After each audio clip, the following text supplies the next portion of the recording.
Good morning, guys. How are you?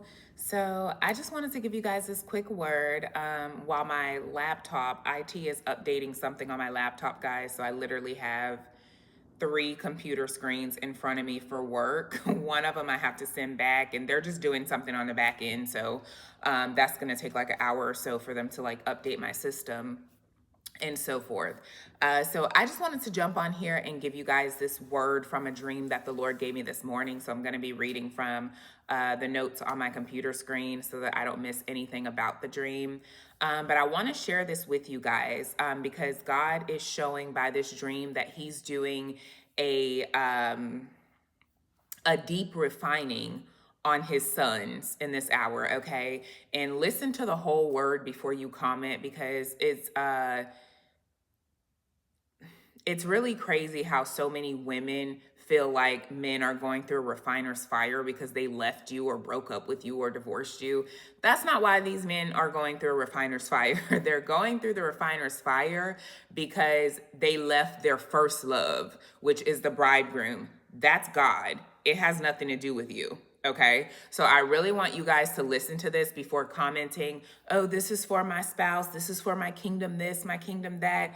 This is not about you or no marriage or no union. This is so that these men can get in alignment with God's will for their lives, okay? This is about their eternal life, okay? Their life with you in a marriage, that's just for here. We're not married up in heaven, okay? That's Bible. I'm not married to my husband on earth in heaven when it's my time to go. That is Bible, okay? There's no need for procreation in heaven. That's a new heaven, a new world, like a new realm, right? Marriage is for here, okay? So I just want you to listen to the word all the way before commenting because it's a really deep word and it's intense. And I feel like as God is bringing you back into union with people, whether it's a family member, it could be a father, a brother, whoever. But as He's bringing you back into union with these people, it's going to be important to extend grace to them and to cover them in prayer. Because anybody that goes through a refiner's fire, it's not like they come out of that fire perfect. Like none of us are perfect. I've went through the refiner's fire. Many of you have been through it, but we still fall short of the glory of God, right? And when God takes us through a refining fire, it does not feel good. I don't know who could say they went through God's pruning and His refining and it felt great because it did not feel good to me. It did good to me. It did a good thing within me, through me, for me. It pushed me into purpose, but going through it, there were times where I would be on the floor crying out to God because I was hurting so bad internally. On the outside, I can make myself look put together, but on the inside, I felt like I was breaking. But just like, who says this? Tasha Cobbs, how God gracefully breaks us. I think that's Tasha Cobbs. And He does it with grace. But as He's doing it, I don't feel gracious. I feel like, Lord, help me. Get your girl out of this, right? Get your girl out of this. I felt like Jesus when He was on the cross and He's like, take this bitter cup away from me, okay? Because what's in it, what I'm drinking and partaking in, I don't like the way it tastes. But Lord, let your will be done. And now I can look back and I'm like, I needed that refining. Like I needed what God took me through. But going through it, you could have said your best motivational speech. I did not want to hear that. I just wanted it to be over and done. But it was a process. It was a process. I felt like the end of 2020 and the entire 2021 was my refining process, and it did not feel great. And then it continued over into the beginning of 2022. So that was my refining period. That was my isolation period. That was my stripping period. And it did not feel great. But as I look back, I'm thankful that God brought me to the end of myself and He humbled me in the way that He did, because I would never be in purpose. I wouldn't be in purpose right now. I wouldn't have this ministry. I wouldn't have you guys as my family, right? There's so many things that wouldn't have been had God not taken me through this refiner's fire. But even today, right now, I still need you guys' prayers. I still need prayers and coverings and, blessings, and God refilling my cup, and he sends people to refill it. He refills it. Like, I still need all of that to keep going. Because once you get into the space that God wants you in, Satan is like, he's ready. He's just like, boom, boom, boom, boom, right? So we still need all the prayers, the coverings. We still need everything. We need God even more at this point, right? So I just wanted to share that piece before I jump into the word, because so many of you think people are getting refined because they left you. Child, please. Nah, they getting refined because they left their first love, the bridegroom. God is all of our husbands. Like, we can't leave him. He's first. Even when you say I do, God is first. It's God, your husband, God, your wife. Like, God is still first. So they're not going through this because they left you. They're going through this because they left God. Okay? And I know a lot of people won't tell y'all that because they be wanting views and the followers. Baby, unsubscribe if you need to, because I'm going to keep it real with you, okay? This is not about you. My kingdom this, my kingdom that. God's kingdom come, his will be done on earth as it is in heaven, okay? This is all about God's kingdom, not your kingdom spouse. It's all about God's kingdom, okay? So I had this dream this morning, and to be honest, I didn't even know I was going to release it. I didn't record this dream or anything when I woke up. And I normally do record my dreams, but I remembered it like verbatim. I remembered everything about it, but I didn't think or dwell on it too much. I was just like, wow, that was different. So I'm going to give you guys the dream. Then I'm going to tell you what God gave me, which made it click like, oh, you're really speaking, Lord. Because honestly, I wasn't going to release this word today. I was just going to file it away, record it. I don't know if I was going to record it or not record. Like, I don't know. I just wasn't thinking about it like that. I woke up. I knew what I saw. I knew what it had to do with, but I honestly didn't think of it like that. But God's plans are not my plans. So let me read the dream to you guys. Hold on.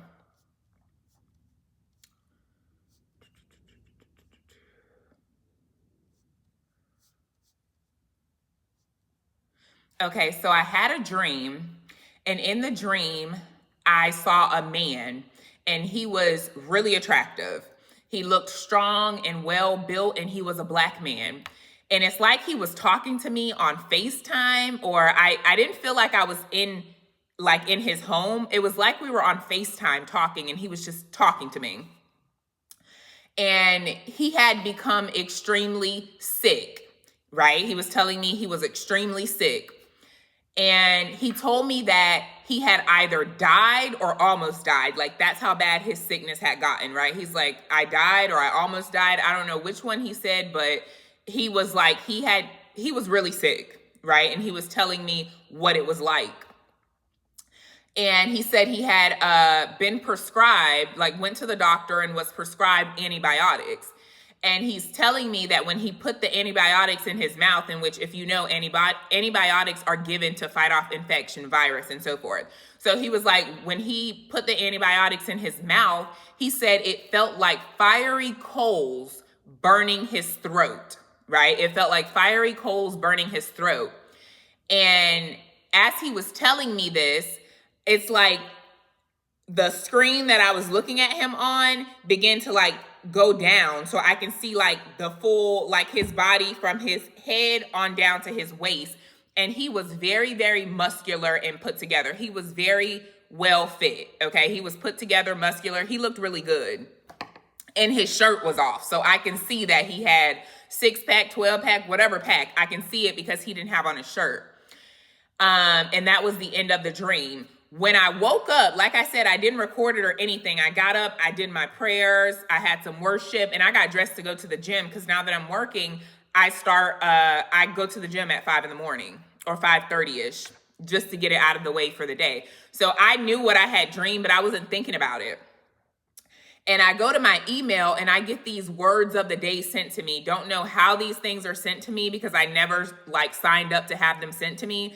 But when I was on the treadmill and I looked at the word of the day, it was caldera.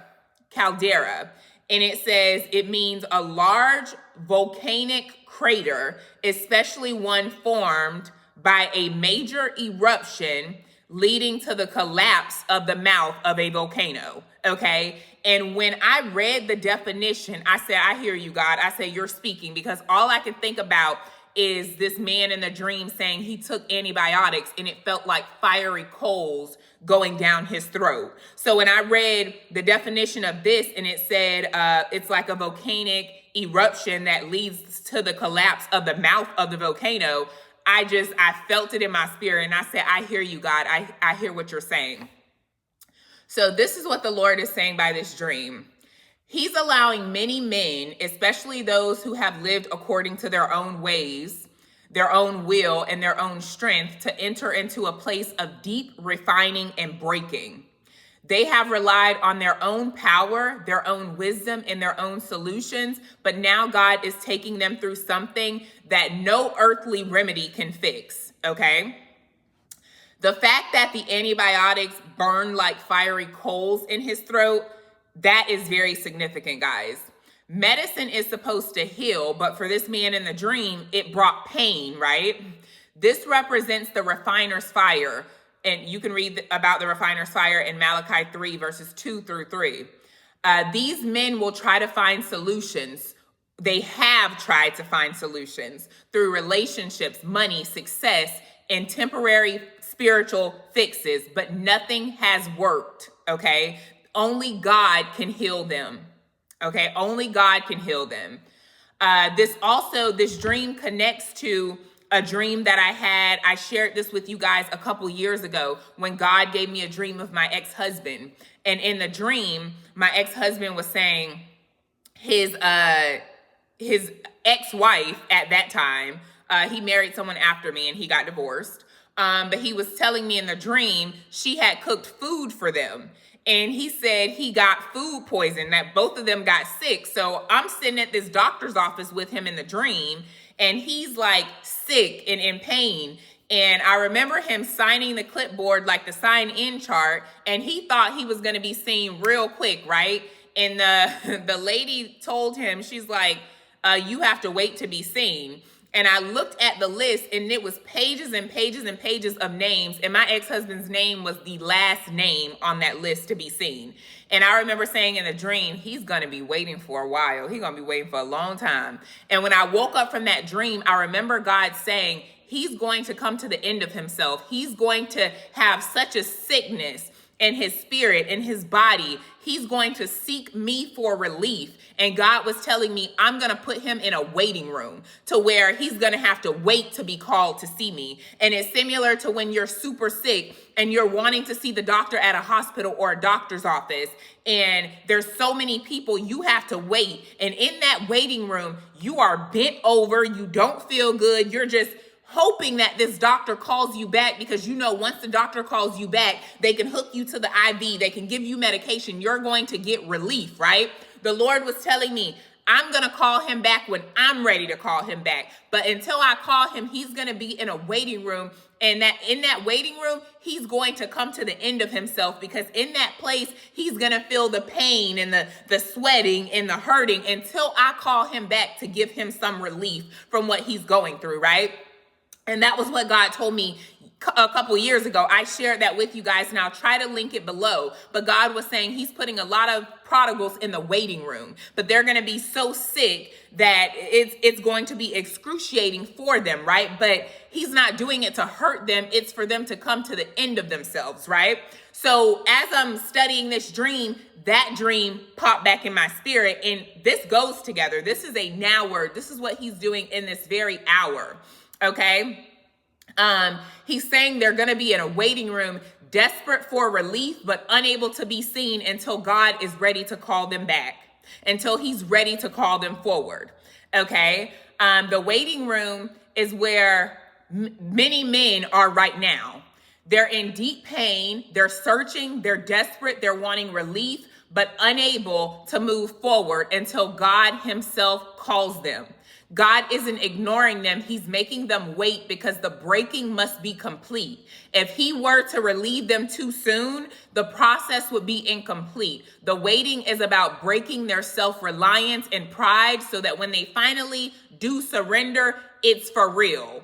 Okay? When I woke up to this word, caldera, in my email, God was revealing how this word ties to the dream. Okay, a caldera, like I just told you guys, is a volcanic crater formed when an eruption releases all of the built up pressure. Catch this.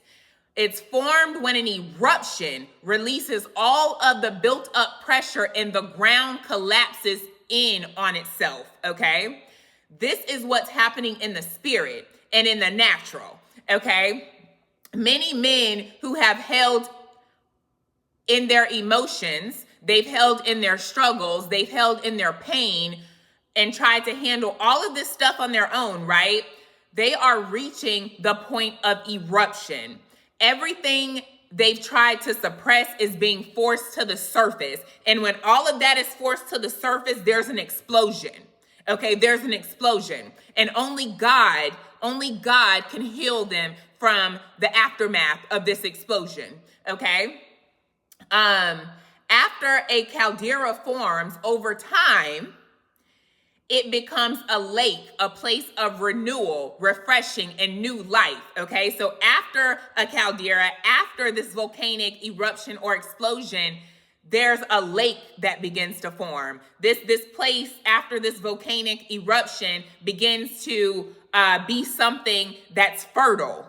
Okay, it begins to take form in another way, right? It becomes a lake, a place of renewal, refreshing, and new life. God is saying that the fire they are enduring is not to destroy them, but to transform them. He is allowing this breaking so that he can fill them with something new. He is making room for his spirit to move in their lives, okay? And this reminded me of the story of Samson, right? Samson's first marriage was ordained by God, even though his parents didn't understand why he didn't choose a woman from their people, right? He was choosing a woman from another tribe, right? He wasn't choosing someone that was a part of like their ethnic background. He was choosing outside, and they didn't understand it, and they questioned why he wouldn't choose someone from his own background. But scripture makes it clear that God had a purpose in this union. You could read that in Judges 14 verse 4, right? Which is 4:14 backwards. But you can read that in Judges 14:4. However, Samson didn't handle that marriage well. He didn't treat that woman like his wife. He didn't treat her like she deserved to be treated. So remember, her father ended up giving her away to another man. And Samson got mad and all the things, right? You can read that yourself. But later, he ended up entangled with Delilah, right? He didn't treat the wife that God actually ordained him to be with because God had a purpose behind that. He didn't treat her right. And then he chooses Delilah, a woman he was never meant to be with, right? And he gave her access that she never should have had, right? She wasn't there out of love. She was a tool of deception, right? She was a monitoring spirit, and she was sent to exploit his weakness, right? She wasn't there for him or for love, right? So Samson reveals to her something that only his wife should know, right? He reveals to her the source of his strength, right? He reveals to her his purpose, his calling, information that a counterfeit and entanglement is never meant to have, right? So he does that, and it ultimately led to his downfall. His strength was taken. His eyes were gouged out. God removed his hands from over him. And Samson was left in a weak state, right? It led to his downfall, right? So he was then put in the waiting room. He can't see. He's in pain. The people have him held captive. He's in prison, right? He's literally in this waiting room. So imagine if someone gouges out your eyeballs, you're in pain. He did not have his strength, couldn't see, like he was in a waiting room, right? But as he came to the end of himself, he called on the bridegroom. He called on God and finally put God in his rightful place, and God showed up for him. And it says in scripture that he killed more enemies in his death than when he was living. Okay, when you die to self, you defeat your enemies. You defeat the enemy, Satan. When you die to self, you defeat your enemies. And this is what I pray that this is making sense. This is what God is doing to many of his sons in this hour. Y'all may see, like I saw on the outside in this dream as I'm FaceTiming this man, I can see he was tall, dark, handsome, six pack, looked good, but he was not good. He was sick. And he was telling me like I died or I almost died. And this is what's been happening. I'm trying to take medications. It's burning my throat like coals. That's the waiting room. You can't go by what it looks like. God is doing a deep work in them, and they have no choice but to die to self and call on their one true love, their first love, and that's God. In the same way God showed up for Samson, he's going to show up for his sons. And things are going to be totally different. I pray that this is making sense for you guys. I pray that this is making sense. But this is a call to intercede, guys. God is refining a generation of men right now, and he's calling them back into alignment. But they must go through the fire first, okay? Pray that they don't seek counterfeit healings in this waiting room, okay? Whether in distractions, addictions, or temporary fixes. Pray that they endure the process, trusting that God will call them forward at the right time. Pray that when their time comes, they don't just cry out to God for relief, but that they fully surrender and transform.